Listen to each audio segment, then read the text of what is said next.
പറഞ്ഞു അങ്ങക്ക് അവിടെ നിന്നുകൊണ്ട് കാണാൻ പറ്റും എന്നാണ്.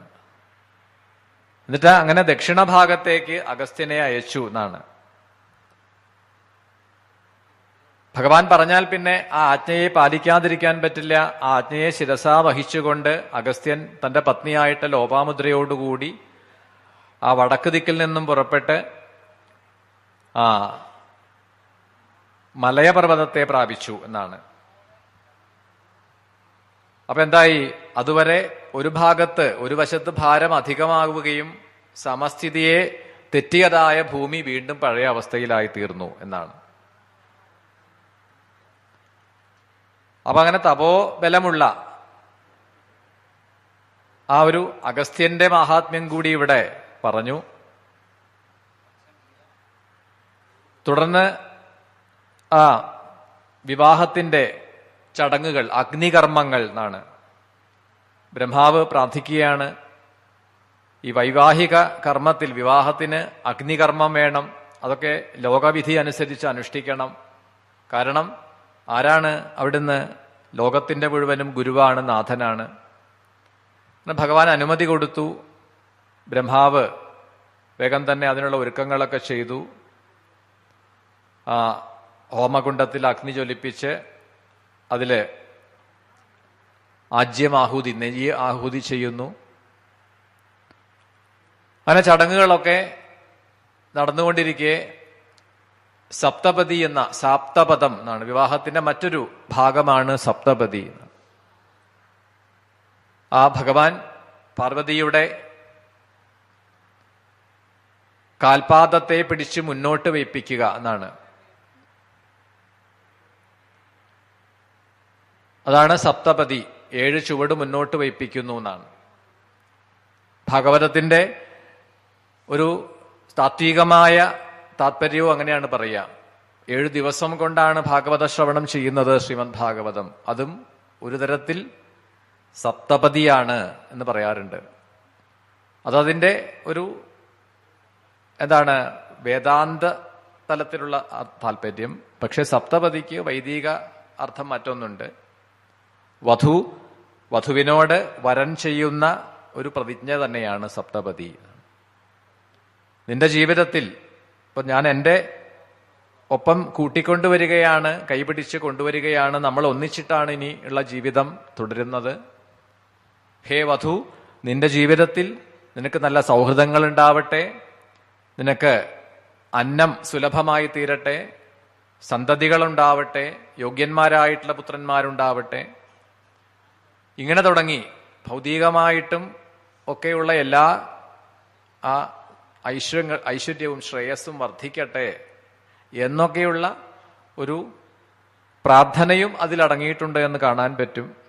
ആ സപ്തപതിയൊക്കെ ചെയ്യിപ്പിച്ചു. പിന്നീട് ദമ്പതിമാരിൽ നിന്നും അനുഗ്രഹം നേടി ആണ്. സുമംഗലികളായിട്ടുള്ളവരുടെ അനുഗ്രഹം നേടണം, ദമ്പതിമാരായിട്ടുള്ളവരുടെ അനുഗ്രഹം നേടണം. ഇതൊക്കെ വിവാഹത്തിന്റെ മുന്നോടിയായി ചെയ്യേണ്ടത് തന്നെയാണ്. അവരുടെയൊക്കെ ആശീർവാദം നേടുക, മാതാപിതാക്കളുടെ, ഗുരുക്കന്മാരുടെ, അവരുടെയൊക്കെ ആശീർവാദം നേടിക്കൊണ്ട് ആണ്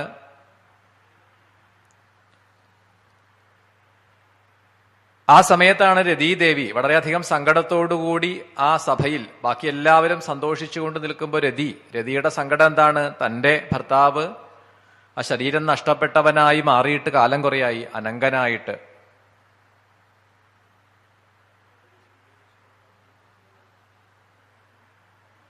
അവ രതിയുടെ സങ്കടം കണ്ടിട്ട് ഭഗവാൻ പറഞ്ഞു, ഇപ്പോഴാണ് ഞാൻ ശക്തി സമേതനായിട്ട് വീണ്ടും ശക്തിയോടുകൂടി ചേർന്നത്. ഇന്നു മുതൽ ഭവതിക്ക് ആ ഭർത്താവിനെ തിരികെ ലഭിക്കും എന്ന് പറഞ്ഞു. എന്റേതുൾപ്പെടെ സകലർക്കും ആ കാമൻ അനങ്കതാവായി മാറും. ഇപ്പോൾ മുതൽ കാമാരി എന്നൊരു പേര് കൂടി എനിക്കുണ്ടാവുന്നതാണ്. കാമനെ ഭസ്മമാക്കിയ ആളാണ്, കാമാരിയാണ്.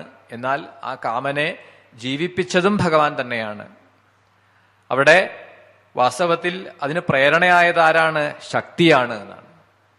കാമസഞ്ജീവന ഔഷധി എന്ന് ലളിതാ സഹസ്രനാമത്തിൽ അല്ലേ, കാമനെ വീണ്ടും ജീവിപ്പിക്കാൻ പ്രേരണയായത് ഒരു ഔഷധം പോലെ അതിനുള്ള ബലം ആയത് ദേവിയാണ്. എപ്പോഴാണോ പാർവതീ പരിണയം കഴിഞ്ഞത് അപ്പോഴാണ് കാമൻ വീണ്ടും ജീവിപ്പിക്കപ്പെട്ടത്. അപ്പൊ വിവാഹത്തിന്റെ മറ്റ് ചടങ്ങുകളെല്ലാം അവിടെ പൂർത്തിയാക്കി തുടർന്ന് എല്ലാവരും ആ വിവാഹത്തിന് പങ്കെടുത്ത എല്ലാവരും സൽക്കാരാദികളെല്ലാം കഴിഞ്ഞ് അവിടുന്ന് മടങ്ങിപ്പോവേണ്ട സമയമായി. പക്ഷെ ഇതിനെ വിസ്തരിക്കുമ്പോൾ ശിവപുരാണത്തിൽ പറയും, ഈ വധുവിനെ കൂട്ടി വരൻ, ശരിക്കും എങ്ങനെയാണ് അതിന്റെ സമ്പ്രദായം? വരൻ വധുവിന്റെ ഗൃഹത്തിൽ വന്ന്, വധുവിന്റെ അടുത്ത് വന്ന്,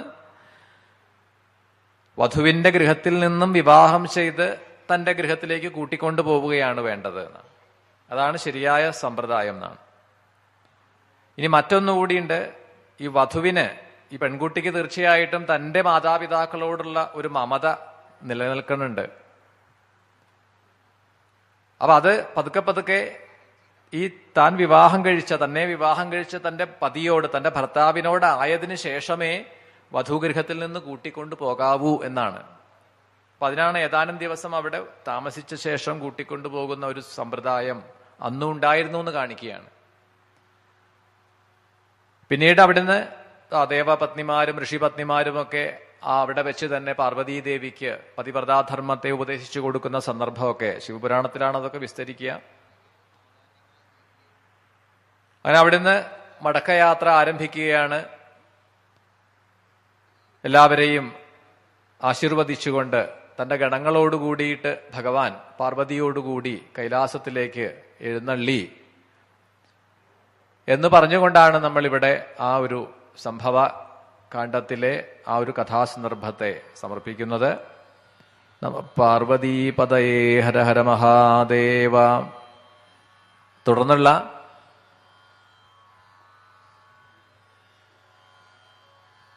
ആ ഭഗവാന്റെ അവതാരം, പാർവതീ പരിണയം കഴിഞ്ഞു. ഇനി ദേവന്മാരുടെ അടുത്ത ഒരു ആവശ്യം ശിവപുത്രന്റെ ആവിർഭാവമാണ്. അതാണ് നമ്മൾ നാളെ പ്രഭാതം മുതൽ നമ്മളുടെ തന്നെ ദേവനായിട്ടുള്ള ആ കാർത്തികേയന്റെ സ്കന്ദന്റെ ആവിർഭാവമാണ് നാളെ ആരംഭിക്കുക. അതിനുശേഷമുള്ള കഥാഭാഗങ്ങൾ സ്കന്ധാവതാരം, സ്കന്ദ അഭിഷേകം, അതൊക്കെയാണ് വളരെ വിസ്തരിച്ച് പറയുക. പ്രണവ അർത്ഥം എന്താണ്, പ്രണവത്തിന്റെ താത്പര്യം അതിനെ ഉപദേശിക്കുന്നു. പ്രണവാർത്ഥ മാഹാത്മ്യത്തെ വിസ്തരിക്കുന്നതൊക്കെ നാളെയാണ്. അവതാര സമയത്ത് പഞ്ചാമൃതം, പാനകം ഇതൊക്കെയാണ് നിവേദ്യമായിട്ട് പറഞ്ഞിട്ടുള്ളത്. സുബ്രഹ്മണ്യ അഷ്ടോത്തരാർച്ചന, സ്കന്ധാഷ്ടോത്തരം അർച്ചന ചെയ്യാം. പഞ്ചസാര, അരി, നെല്ല് ഇതൊക്കെ പറന്നിറയ്ക്കാം. കൂടാതെ നാളെ രാവിലെ ആണ് ഏകദേശം 9 മണിയോടുകൂടി, 9 മണിക്ക് ശേഷമാണ് നവഗ്രഹ പൂജ ആരംഭിക്കുക. അതും സമർപ്പിക്കാവുന്നതാണ് വഴിപാടായിട്ട് എന്ന് ഓർമ്മിപ്പിക്കുന്നു.